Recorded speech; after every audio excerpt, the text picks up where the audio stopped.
This podcast is intended to be education and commentary. It'll discuss adult themes and may use some coarse language. You want it, young man, you got it. The hottest band in the land. DIY and House Studios presents the Rock and Roll Archaeology Project. Music.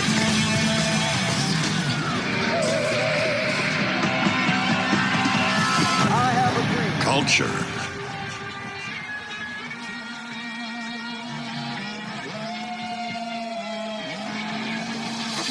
Technology.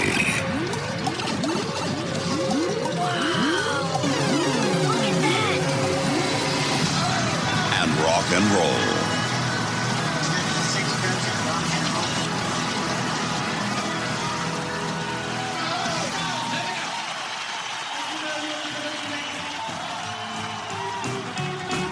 And now, on with the show.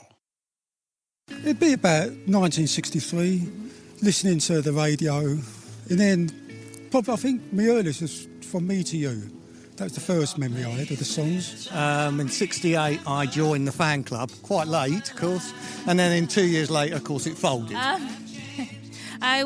had this massive crash. The boy in my classroom, and he was a massive Beatles fan.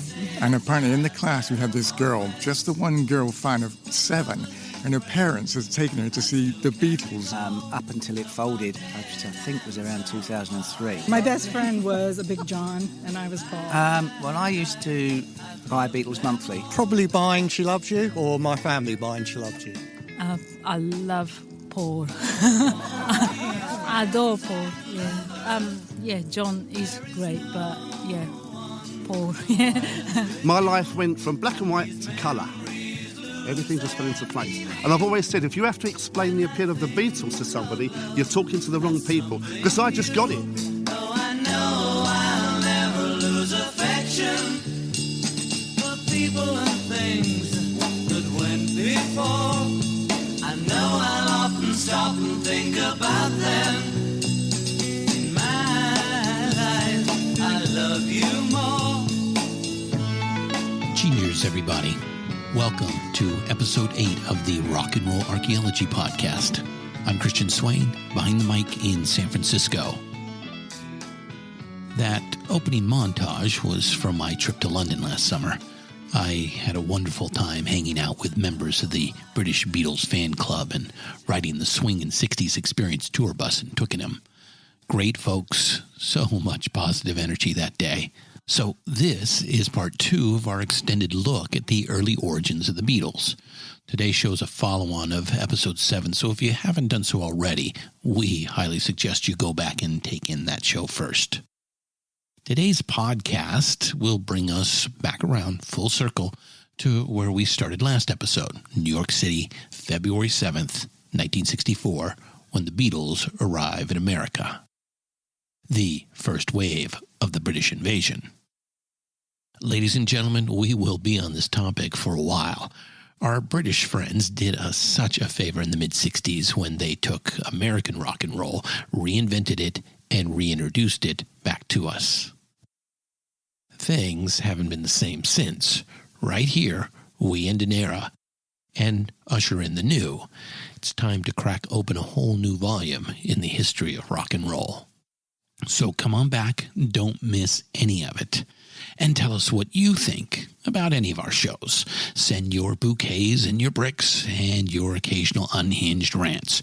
All of our social media links can be found at RockN, and that's letter N, Roll, Archaeology, and that's English spelling AEO in the middle, .com. For our American listeners, we also have a voicemail line, 650-822-ROCK, where you can leave your voicemails, your shares, comment on social media, your subscriptions and reviews on iTunes. That feedback is so appreciated, so valuable to us. Finally, if you would like to support the show financially, well, thank you very much. And our website has a Support the Project link. We'd like to give some serious shout-outs to Skip K from Atlanta, Georgia, Jesse K from London, UK, Denise R. from Ohio, and Ed F. from Fresno, California. A very big thank you. Another great way to help is click through our site to Amazon.com, where you can purchase nearly all of the music, films, and books we feature in the show. Your cost will be the same, but Amazon will kick a few pennies our way for the referral. We get by with a little help from our friends. Yes, we do. Okay, that takes care of the housekeeping stuff, so you know what I mean. I mean, let's get to it. Right now, this is Episode 8, Meet the Beatles, Part 2. We're so sorry, Uncle Albert. We open in Liverpool at the Cavern Club on Matthew Street. We are one foggy, dank mile inland from the vast Liverpool docks, the world's largest dock complex. 7 miles of piers and wharves, man-made fingers poking the River Mersey. The Mersey doesn't notice these jabs, these interruptions. The Mersey flows unperturbed. It flows grayish-brown and oily. It flows cold and insistent. The River Mersey flows to the west, into the Bay of Liverpool, to the west, into the turbulent Irish Sea, to the west, into the chilly, gray North Atlantic. Our drop of oily Mersey water joins uncountable billions of his salty brothers in the North Atlantic jet stream. They flow together, again to the west, always to the west, ever to the west, to the shores, finally, of America.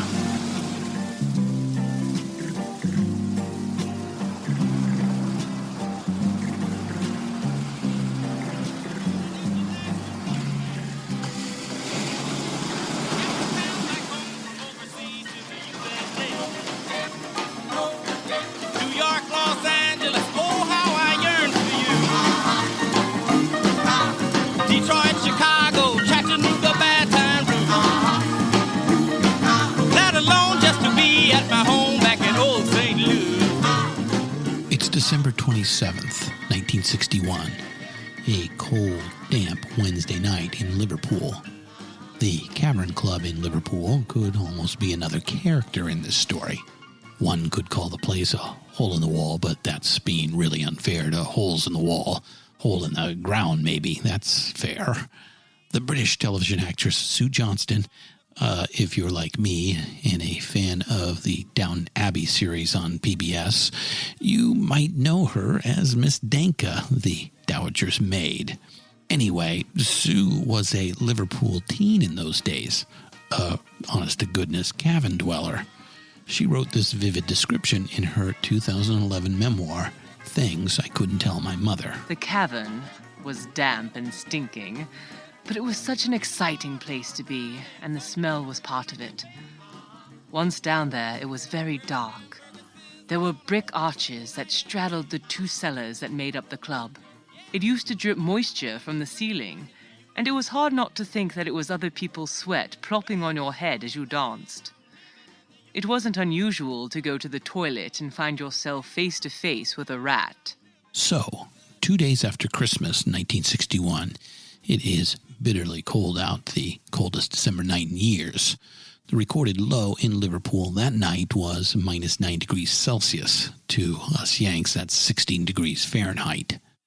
The Beatles, John Lennon, Paul McCartney, George Harrison, and Pete Best, are scheduled to do a show at the Cavern, the Beatles Christmas special.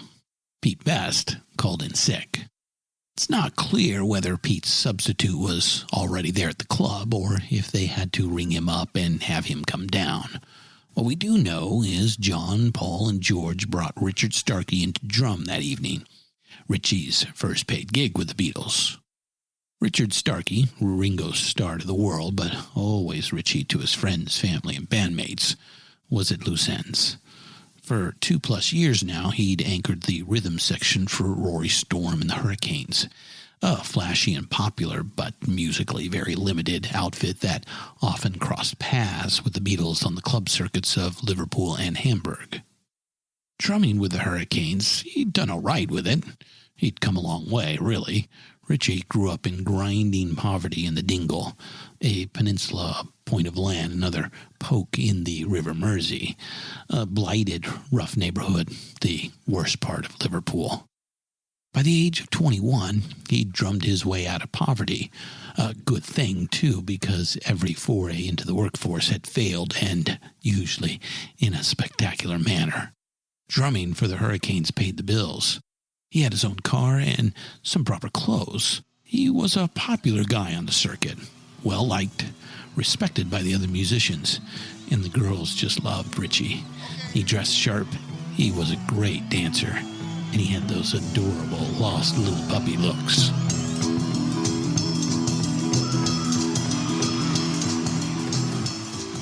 Still in all, by early '62, Richie was impatient, looking to make a move. He was a good musician, way too good to be playing with Rory Storm and the Hurricanes. The consensus around Liverpool, where there was very much in pecking order, was that Richie was the best drummer in town. And when he sat in with the Beatles that cold December night at the Cavern Club, well, just wow. It really clicked on a musical level. There was no rehearsal, so Richie struggled a bit through some songs. But when the boys got to the showstopper near the end of the night, their cover of Ray Charles's What I'd Say, oh man, Richie just loved it. The feeling was mutual. Richie kept good time, and he worked easily in a variety of styles. George Harrison, that fussy musical perfectionist, especially enjoyed having him back there. The band really swung with Ringo on drums, George would say again and again over the years. In George's own telling, starting that very night, he began conspiring to get rid of Pete and bring in Ringo. George didn't have to conspire all that much. Paul McCartney could be a fussy perfectionist his own self, and he relished working with a drummer who could sync up with his bass lines and drive the song. As for John, while he got along with Pete better than the other two, well, as we've said before, young John Lennon was nothing if not ambitious. And there's a flow, a natural procession to it. Paul brought George, and George brought Ringo. Ringo stuck around after the show, and he was fun to hang out with, too. A much better social fit than Pete Best, who typically showed up, played the gig, and split.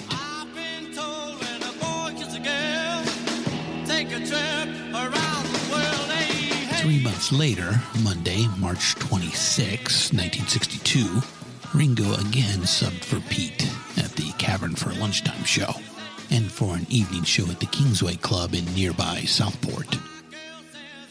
For 2 shows, Ringo earned 9 English pounds, about $200 these days, more than triple what he made drumming for the Hurricanes.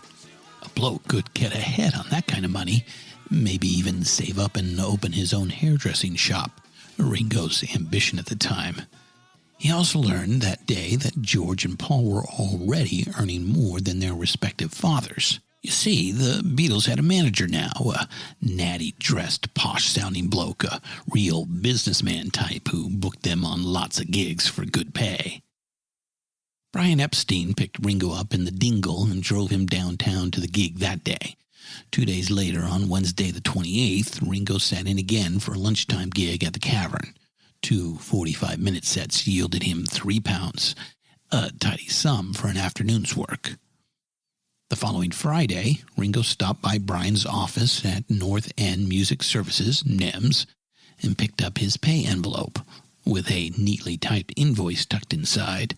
Now, this was the proper way to do it, all businesslike and professional. To a ghetto kid from the Dingle who grew up sickly and underfed, all this made a powerful impression. That spring, Ringo got offers, but he decided to sit tight and wait for an offer from the Beatles. He knew they were interested. He headed off to Butlins, a holiday camp on the east coast of England, for a summer residency gig with Rory Storm and the Hurricanes. The Beatles headed back to Hamburg to play the Star Club and get knee-deep in the debauchery. It would be 4 eventful months before they all crossed paths again. As for Brian Epstein, he went back to London and got it done, finally grabbed the brass ring. While the Beatles rocked Hamburg, he got them a recording contract. Hey, oh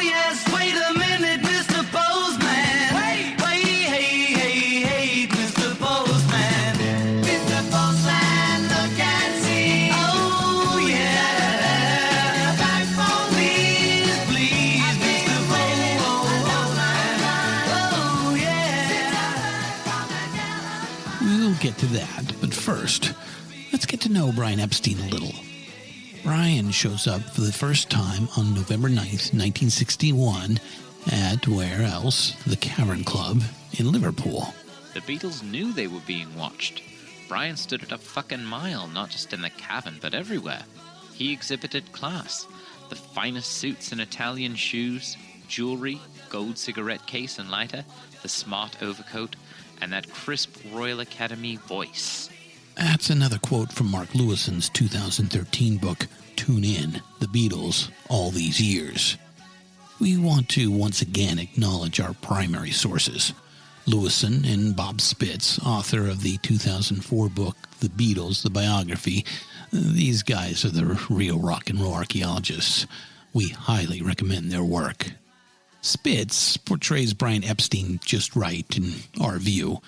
He unflinchingly discusses Brian's struggles with himself as a closeted gay man.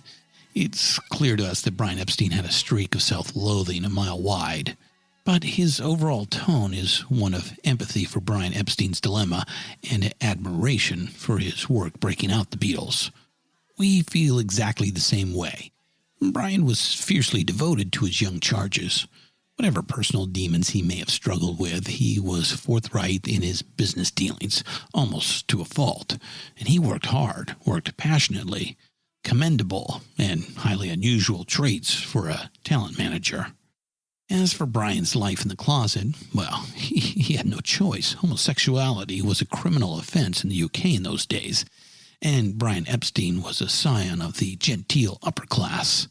In that stratum, there in the fading twilight of Victorian morality, propriety, and respectability were all. An openly gay man, even if he did manage to avoid trouble with the law, would still pay a terribly high social price. His inherent insecurities and being forced to live a lie formed a dreadful feedback loop of self-loathing. It pushed him to drink, to drugs, to deep depressions, and pushed him obsessively towards the rough trade, anonymous, dangerous encounters. On at least 2 documented occasions, Brian Epstein was robbed and savagely beaten when a sexual liaison went horribly wrong. Although he fervently hoped otherwise, it wasn't hard to spot. From the beginning, the Beatles were aware of Brian's preferences, and they teased him mercilessly about it, but they would never, ever allow anyone outside their tight little group to do the same. One Liverpool promoter was forgotten by them forever for making some derogatory remarks in public about Brian's homosexuality. Not only did they refuse to play his club for any price, none of the Beatles would ever speak to him again. Some biographers have pushed the idea that Brian was motivated by a homoerotic attraction to his young, handsome clients, in particular John Lennon. Our take on this, even if Brian really did fancy John or one of the other Beatles, so what? It's what you actually do and say that matters. Brian felt that pull, that desire, that's obvious, but nothing in the record indicates conflict of interest or favoritism. Nobody disputes that. Nobody worth taking seriously anyway. Philip Norman's 2008 book, John Lennon, The Life, honestly explores this issue. Links and further discussions are in the show notes. Case closed. Subject dismissed. Let's move on.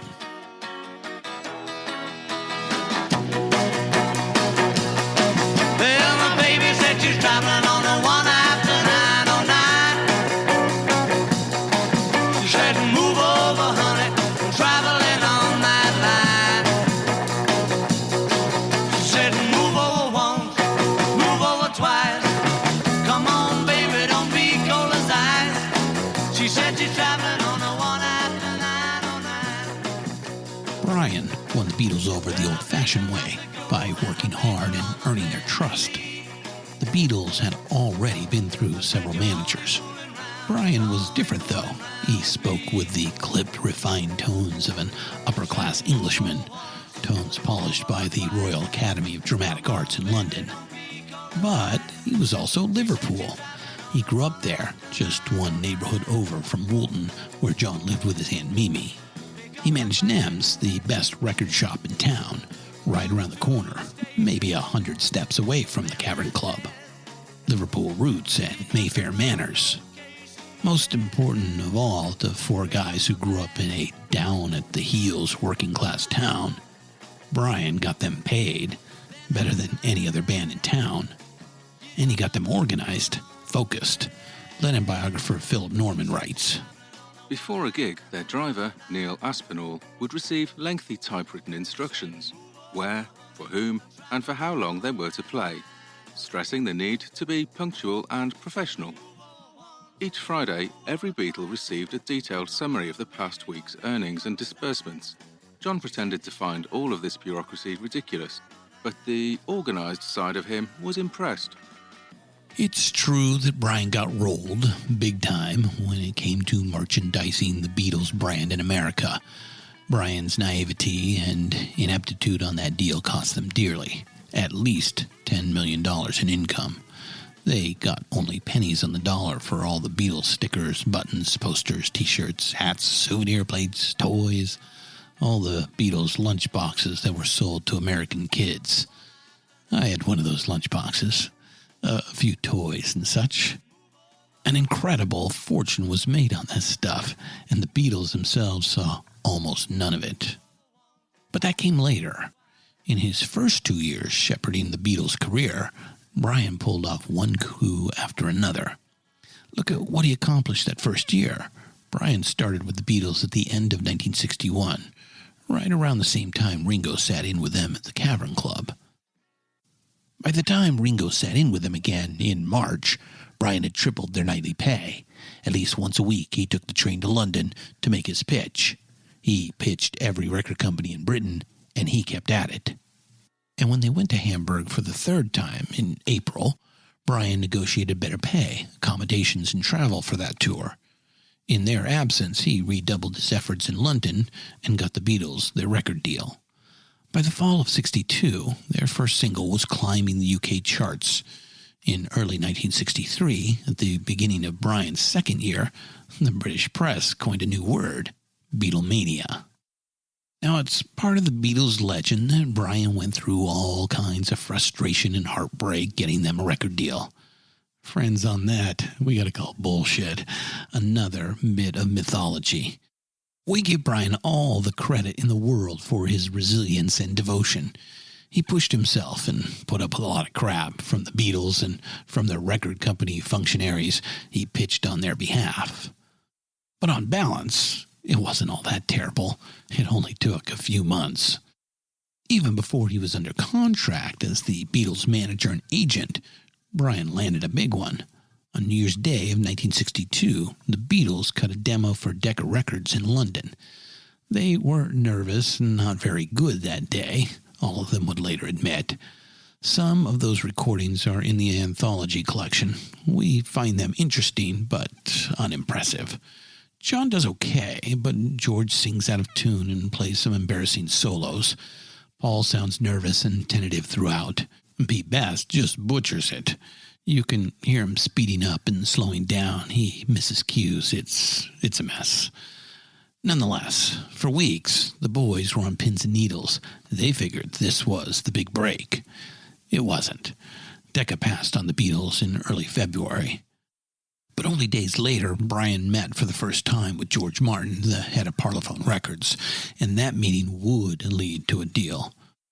When Brian reluctantly broke the news about Decca, the boys laid into him hard, but they didn't stay mad. They knew Decca was a near miss, and the next time, they'd nail it. And as it turned out, Brian already had the next opportunity in the pipeline. They didn't bother to tell Pete Best about any of this. Pete showed up, set up, played the drums, packed up, and left.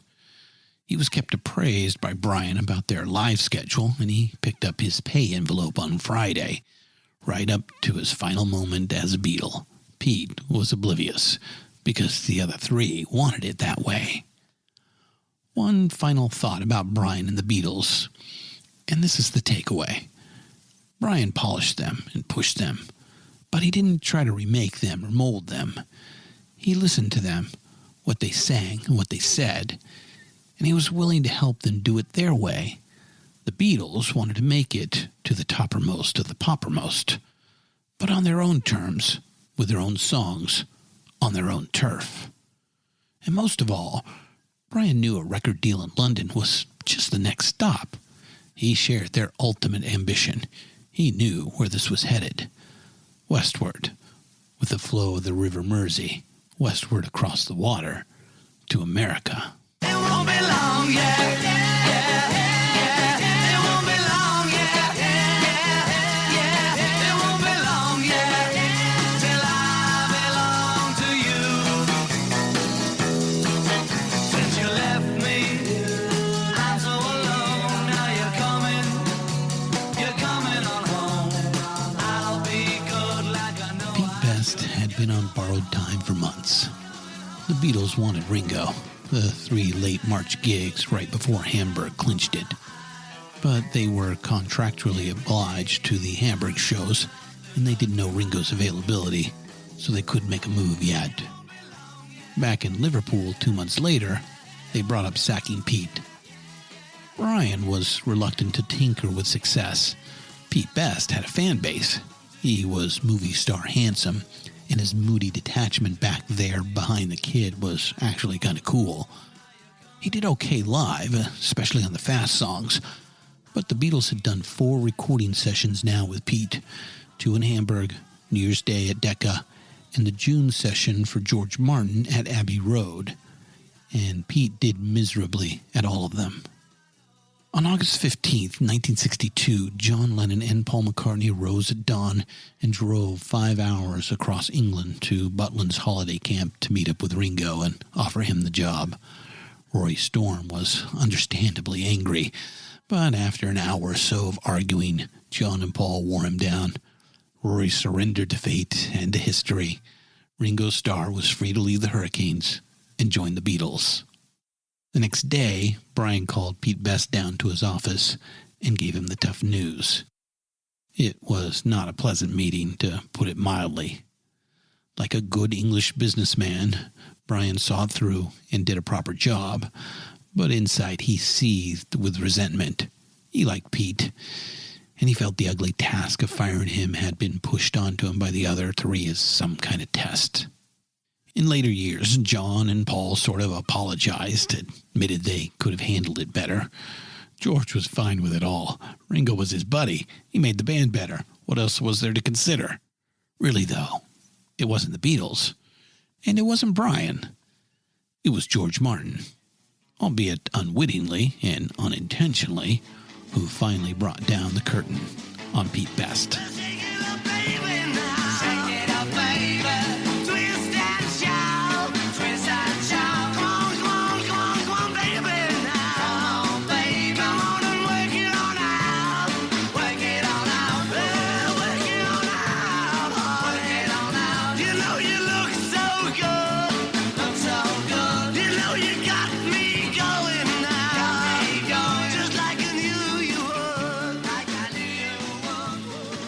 George Martin had the aura. He was a tall man, well over 6 feet, with a fine head of thick, wavy, swept-back hair and dramatic features. He also conducted himself with such natural deference that every gesture seemed informed by a graciousness and decency. That's another quote from Bob Spitz.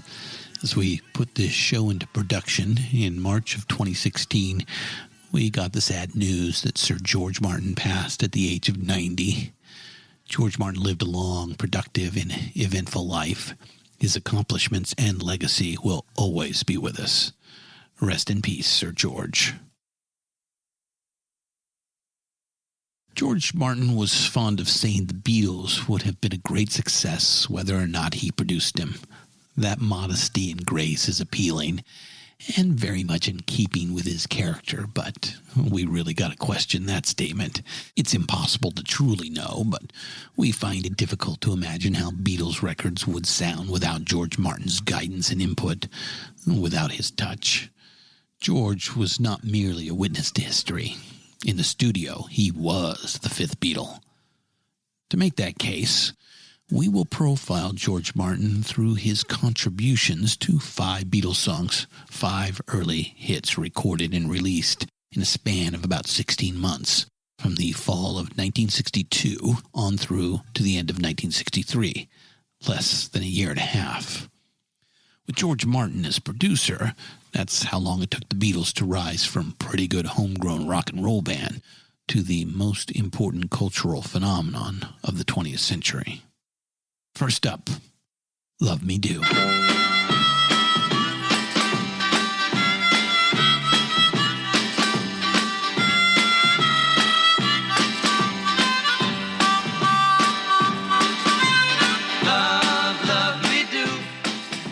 George Martin heard this song at the time the same way we hear it now. It's sweet and unpretentious, but truthfully, pretty ordinary. There are hints of things to come. The opening harmonica hook is nice. That was something new in the UK. The stops and starts are clever. And it has some nice vocal arranging. There's promise, there's potential. But like George, we aren't quite sold yet.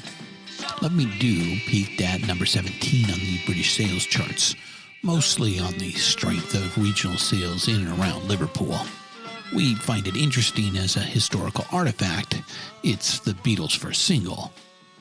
George Martin made a couple of tweaks. Notably, he had Paul McCartney sing Love Me Do after the please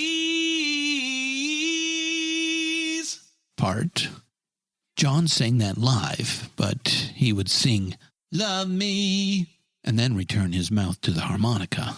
George pointed out, very sensibly, that the name of the song was Love Me Do, not Love Me Wah, so Paul took over that line. He was, in his own words, terrified he was suddenly given this massive moment on their first record. In a 1988 interview with Lewison, Paul said he can still hear the shake of his voice when he listens to it. But let's back up just a bit and fill in the story.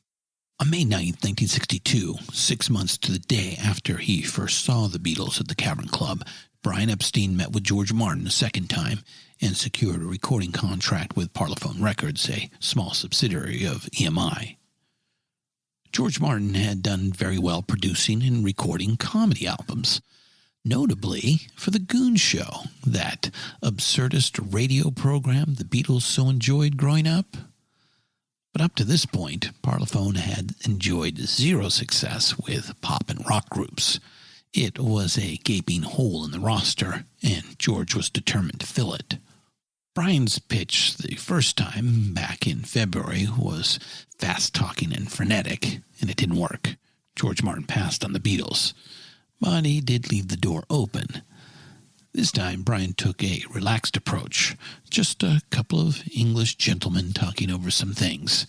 That approach succeeded. Indeed, at least at first, George was more impressed with Brian than he was with the Beatles. This Brian Epstein fellow seems like a good sort, he thought. Perhaps he sees something here that I don't. The two men checked diaries and set a recording date, June 6. Brian Epstein telegrammed the Beatles in Hamburg to share the news. Paul McCartney telegrammed a cheeky response. Please send advance royalties in the sum of £10,000 forthwith. That June 6, 1962 meeting with George Martin at Abbey Road has become part of the legend. The boys played a handful of tunes. Love Me Do was one of them, while the tape rolled. As head of the label, George Martin delegated the task of running the session, but he did stop by to listen and observe. First words he ever spoke to John and Paul and George were when he came into the studio and changed the vocal arrangement on Love Me Do.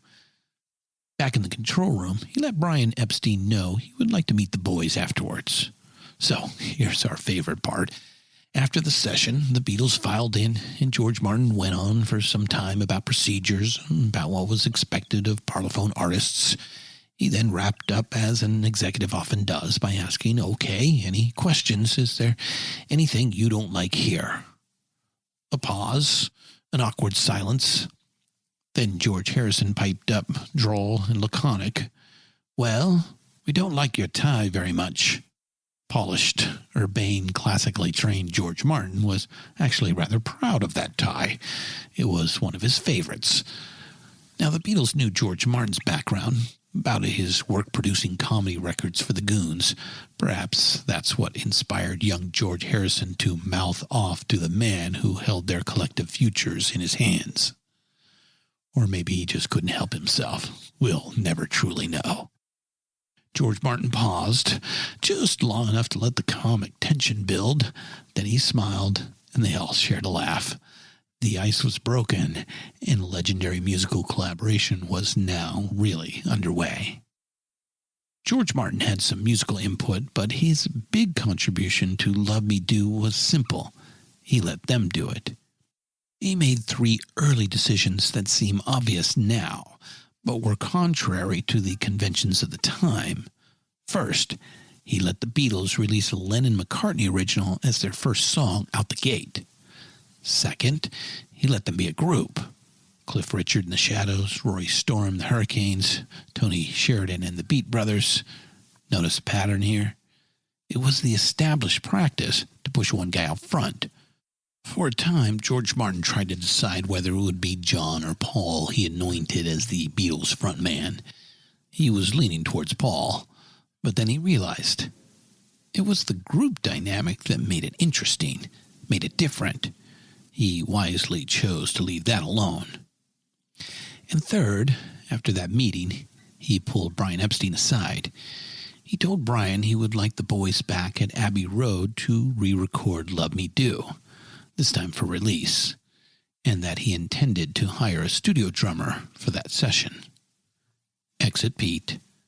Enter Ringo.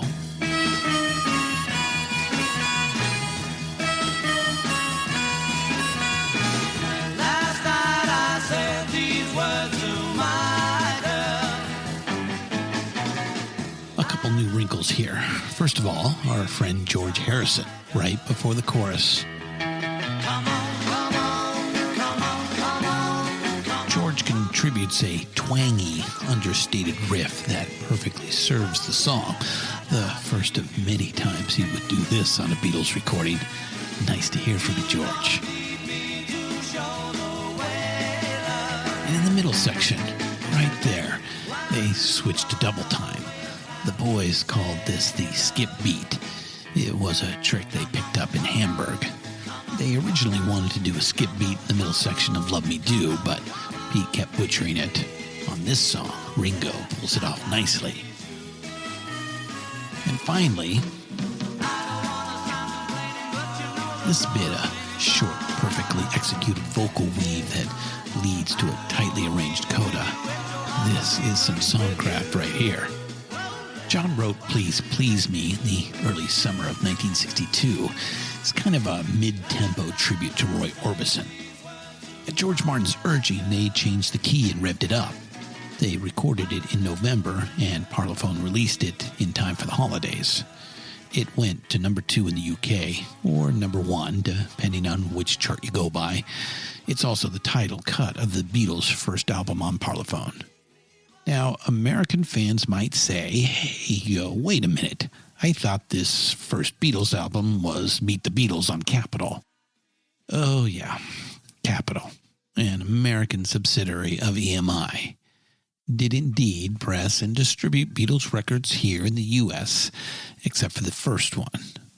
Please Please Me, the album, was renamed Introducing the Beatles and distributed in the States by an indie label, VJ Records. With the Beatles was the second album in the UK. It came out in November of '63. It was shortened by a couple of songs, renamed Meet the Beatles, and released in the U.S. on Capitol Records in early '64. The American releases differ from the British releases, often in very perplexing and frustrating ways. It was like this the whole way until the Beatles formed their own label, Apple Records, in 1968. Not to put too fine a point on it, but the folks at Capitol Records were a bunch of fucking morons. Throughout 1963, they had this money-making machine churning away in England, already under contract to their parent company, and nobody had the wit to notice it and do something about it. Despite repeated pleas from Brian Epstein and George Martin, despite orders from their parent company, Capitol kept passing on the Beatles and didn't distribute their early hits in America. And when they finally did, they put out shoddy substandard product. We really don't want to dwell on this further. We used to be disgusted, now we just try to be amused. We sadly shrug and toss another log onto the raging bonfire of greed and stupidity that is the recording industry in America. Hit it, boys. Well,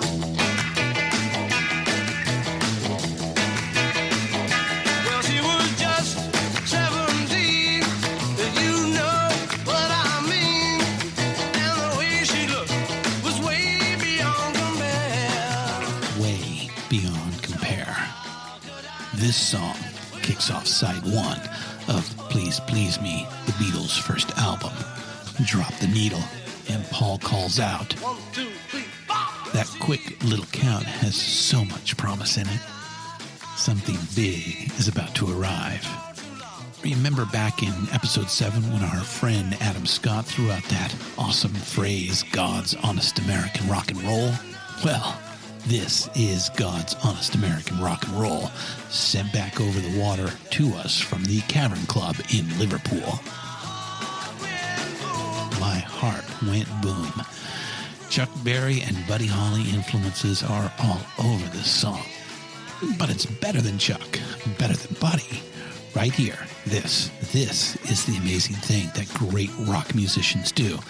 They pay tribute to the original, but then they take it further, make it way beyond compare. Buddy would have loved this one, the driving bluesy guitars, great groove vocals, overdubbed hand claps. Now, a little Cavern craziness, and play it, George.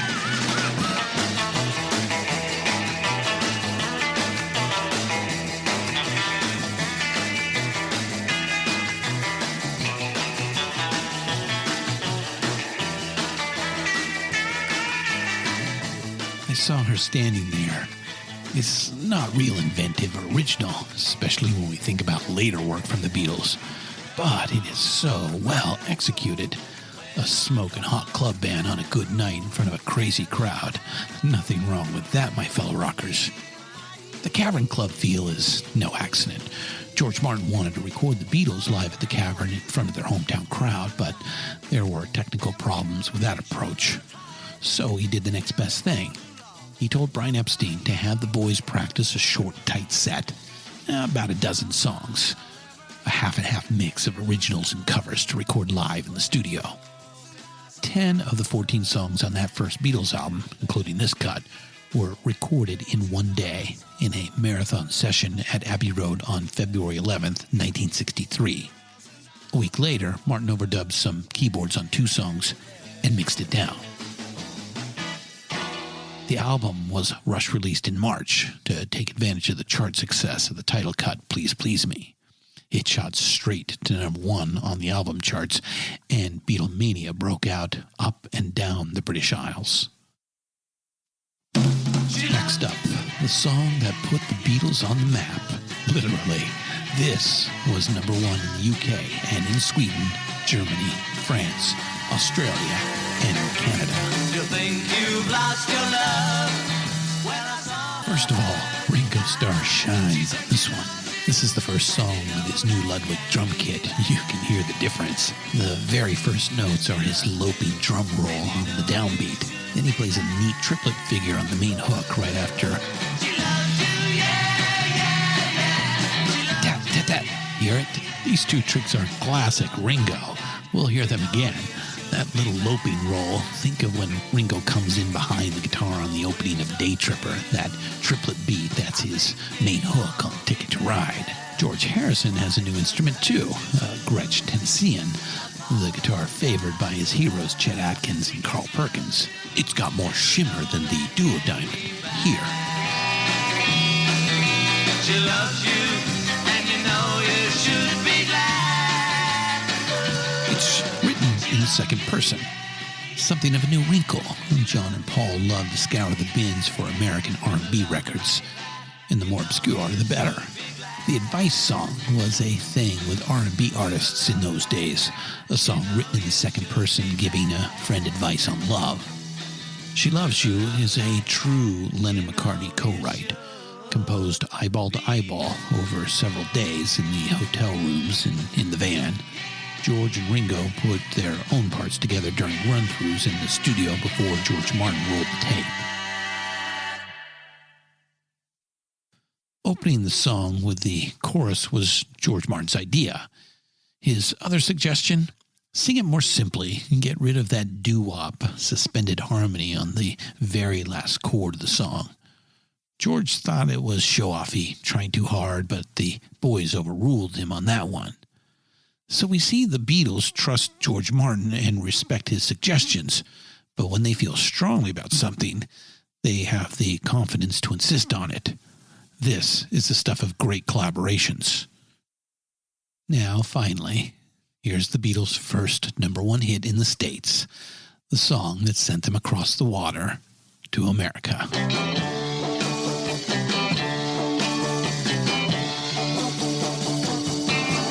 Oh yeah, I'll tell you something I think you'll understand. When I say that something, I wanna hold your hand. I wanna hold your hand. I wanna hold your hand. First of all, love that intro. Paul's sinewy bass line, John's chunky rhythm guitar, and George's shimmery Gretsch. Here they are, bouncing off each other in beautiful syncopation while Ringo keeps it all nailed down. Four guys, barely out of their teens, with a great producer and a small team of technicians on a 4-track. It took 17 takes. Oh, figure about 2 or 3 hours. Unfreaking real. There is some modest studio trickery. Overdubbed hand claps, and John's rhythm guitar, played on a Gibson Jumbo, is heavily compressed and equalized so it sounds almost like an organ. George Harrison overdubbed an extra bass guitar part and some lead guitar bits. I Wanna Hold Your Hand puts it all together. A high-powered, finely tuned rock and roll engine peeling out and reeling off one catchy pop hook after another. It was the first of 20 Beatles songs to hit #1 in America. Just let me hear some of that rock and roll music. Any old way you choose it. It's got a backbeat, you can't lose it. Any old time you use it. Gotta be rock roll music. If you wanna dance with me. If you wanna dance with me. I got no kick against Marvin Gaye. Much has been said by us and by lots of others about the enormous social and cultural significance of the Beatles, about the moment their American debut represents the arrival of the baby boom generation. It's a huge discussion. We've been having it for 50 years, and we will be having it for many more. That's all well and good, but let's pause and appreciate. At the center of this is a tight, punchy, badass rock and roll band. These guys can really play and sing. They got the look, the attitude, they definitely got the songs, and they will only get better from here. In early November, CBS sent a news crew over to London to document Beatlemania. The story was to run on the CBS Evening News with Walter Cronkite on November 22nd, 1963. The second UK album with the Beatles dropped that same day on November 22nd. Beatlemania, already white hot in England, went nuclear that day, nationwide madness. Later that same day, November 22nd, 1963, across the water, halfway across a continent in Dallas, Texas, President John F. Kennedy was assassinated. From Dallas, Texas, the flash, apparently official, President Kennedy died at 1 p.m. Central Standard Time, 2 o'clock Eastern Standard Time, some 38 minutes ago. Philip Norman picks up the story. The album's release date, Friday, November 22nd, found the Beatles preparing for a one-nighter at the Globe Cinema. Around 6 p.m., a fellow musician came to their dressing room with the news. Kennedy was an inspirational figure to the British, hardly less than to his own people, for his youth and glamour and the sense of idealism and optimism he had given the new decade. America and Britain had lost a hero in common. millions on each side of the Atlantic would always remember exactly where and in what circumstances they first heard the news. A few weeks later, on December 10th, Walter Cronkite decided that a shaken and grieving nation might be comforted by some light-hearted news from England. So CBS ran the Beatles segment that night. Yeah. Those are the Beatles, those are. And this is Beatleland, formerly known as Britain, where an epidemic called Beatlemania has seized the teenage population, especially female. In the introduction to his terrific book, Mark Lewison observed that the Beatles were unique because they were free of artifice. They happened organically while everyone was looking the other way. They were the real deal, a fan-driven grassroots phenomenon. Case in point, 15-year-old Marcia Alberts saw the Beatles on the CBS News. She's going to write a little letter, going to mail it to her local DJ. WWDC was an AM band station in the Washington, D.C. Baltimore market. Carol James, the evening DJ, was not a rock and roller by any stretch, but he was genial and open-minded and intrigued by the passion of this young fan who wrote in. A week later, on December 17th, 1963, Marcia was invited in, read some copy hastily scribbled on the back of a traffic report, and introduced the Beatles to the American airwaves.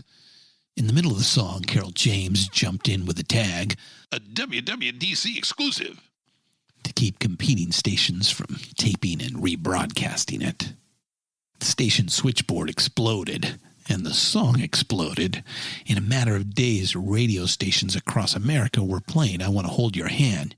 You could say Marcia Alberts' post went viral, even if it was decades before computers, the internet, and social media. So, it's the height of the Christmas shopping season. We have a great record. It's a smash. Already a million seller in the UK. Here in the States, it's on the radio a dozen times a day, and everybody's talking about it. And not one retailer in all of America has a copy for sale. Did I mention that the folks at Capitol Records were a bunch of fucking morons? It bears repeating.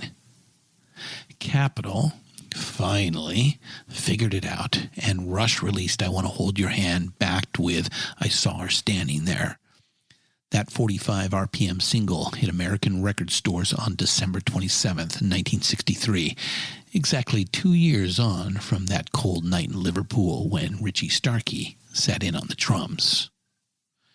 By the time the Beatles arrive on February 7th, 1964, 2.6 million copies had been sold. It was 3 weeks at number one, and Capitol was hiring out pressing facilities from other labels just to keep up with demand. As far as I can tell, the four Beatles are standing at the door on the aircraft, almost certainly completely and utterly in shock. No one, has ever seen or even remotely suspected anything like this before. News radio guy is about to blow a gasket here. But if any subsequent events are any guide, then the Beatles were not utterly in shock. They were elated and vastly relieved to stand at the top of the stairs and gaze out over a sea of thousands of Beatle fans, American Beatle fans. In particular for John Lennon, that lover of all things American, this was a dream come true moment. But as we discussed early on, the boys were more than ready for this, and the American news media was about to get owned, Liverpool style. The boys were hustled past customs into the Pan Am Lounge for a short press conference. This presser, and every other press conference the Beatles did in America, is notable for two reasons. First, for the barrage of inane questions from a gang of loudmouthed, boorish yokels who had somehow managed to obtain press credentials. We would call it embarrassing, especially the conduct of the TV and radio people, but what would be the point? Clearly these folks were incapable of feeling embarrassment. Second, and far more important to our story, is the aplomb and composure these four young men showed in the face of this tidal wave of idiocy. Paul was smooth and charming, with the natural instincts of a diplomat. Ringo was aw-shucks goofy and adorable. George would come in from time to time with a droll and devastatingly funny quip.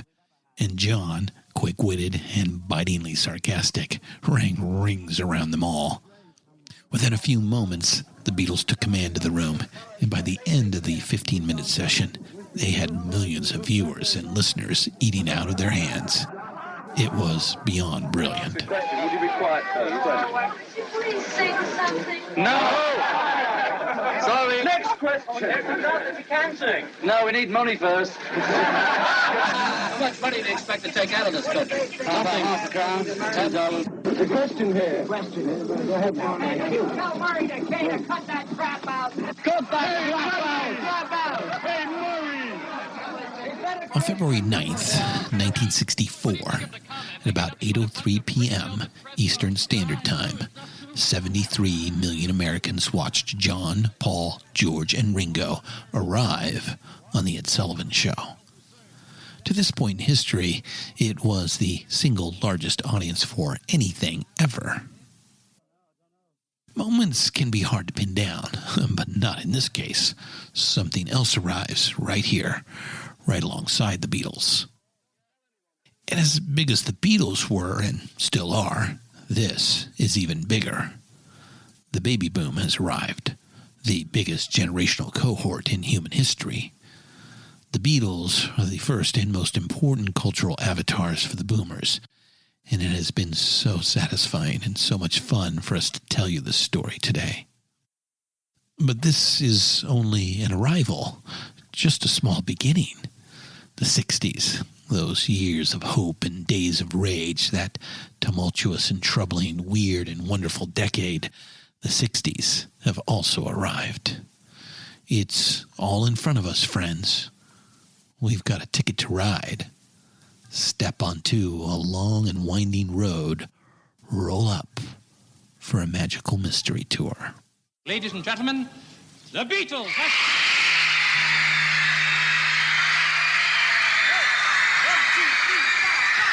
Close your eyes and I'll kiss you. Tomorrow I'll miss you. Remember, I'll always miss you. And then while I'm away, I'll ride home every day, and I'll send all my loving to you. I'll pretend that I'm kissing the lips I am missing, and hope that my dreams will come true. And then while I'm away, I'll ride home every day, and I'll send all my loving to you.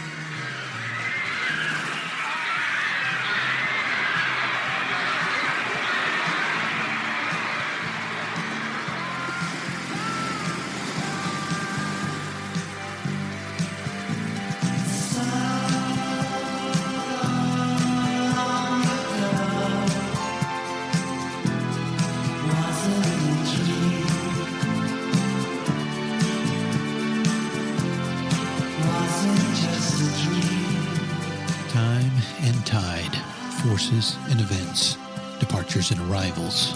The River Mersey flows, the gray Atlantic rolls. A continent to the west beckons. Arrival.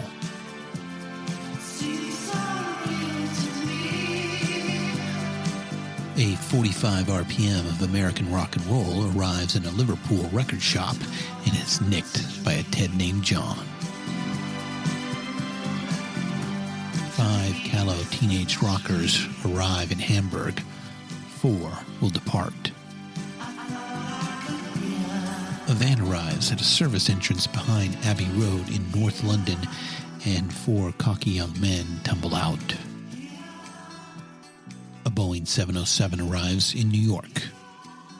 Rock and roll arrives in America once again, to a nation stunned and still grieving. Arrival. I'm Christian Swain, and this is the Rock and Roll Archaeology Podcast. Friends, thanks for joining us. We hope to see you again in Episode 9. Looking for ways to help right the wrongs of social injustice? Oxfam America works with people in more than 90 countries to save lives, develop long-term solutions to poverty, and campaign for social change. And we do it with the help of our friends in the music world. The Beatles were Oxfam supporters back in the day. So were the Stones.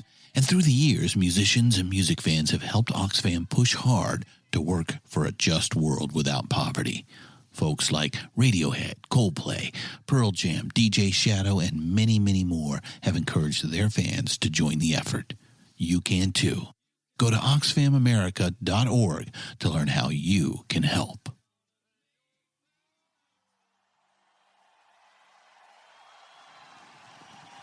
The Rock and Roll Archaeology Podcast is produced and hosted by Christian Swain. Written by Richard Evans and Christian Swain. Sound by John Michael Berry. All quotes performed by actors unless noted. Playlists can be found at iTunes, Google Play, and Spotify. Purchase these great and important tracks. All songs, clips, and references can be found on our show notes. Please visit rnrap.com for more information.